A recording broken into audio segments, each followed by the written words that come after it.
Sydney University's US Studies Centre, a respected think tank, has appointed a high-profile US foreign policy expert, Dr. Michael Green, as its next chief executive.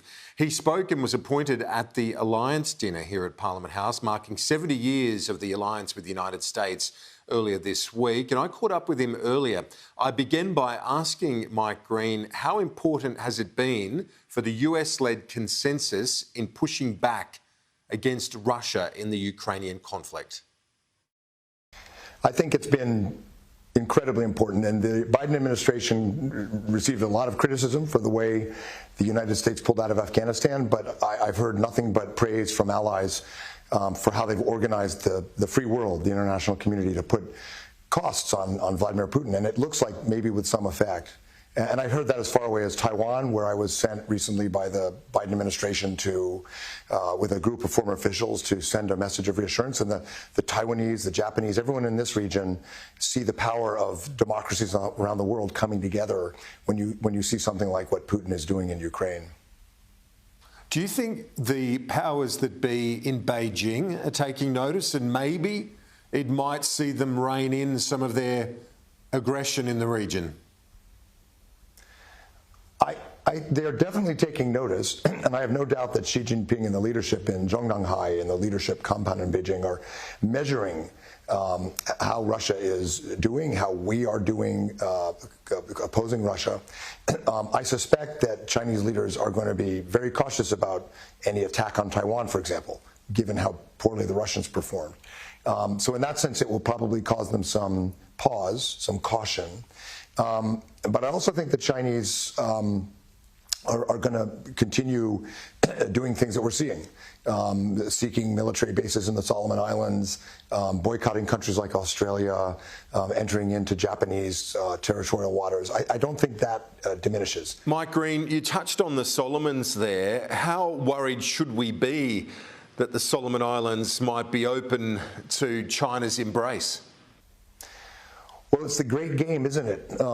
It's sort of like the 1890s or something, where the coin of international power is having a naval base and access in the South Pacific. Only this time, instead of the Americans and the Japanese and the British, it's China. I don't think a Solomon Islands presence for China poses a military threat to Australia in the sense that somehow China could invade Australia from the Solomon Islands. But it definitely complicates Australian strategy. It forces the Royal Australian Navy to consider, what a Chinese military base would mean.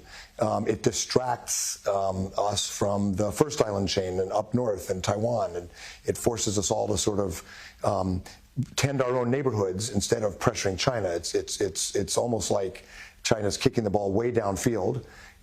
It's an offside penalty, but they're kicking it way downfield so that Australia, the US, other countries get out of their backyard. And I think it's a strategically significant play. Now, you were in the White House at the time of 9/11 with George W. Bush in his administration. Earlier in the week at the Alliance dinner here at Parliament House, you spoke of what it was like when John Howard invoked the alliance for the very first time. Can you give our viewers a sense of what that was like?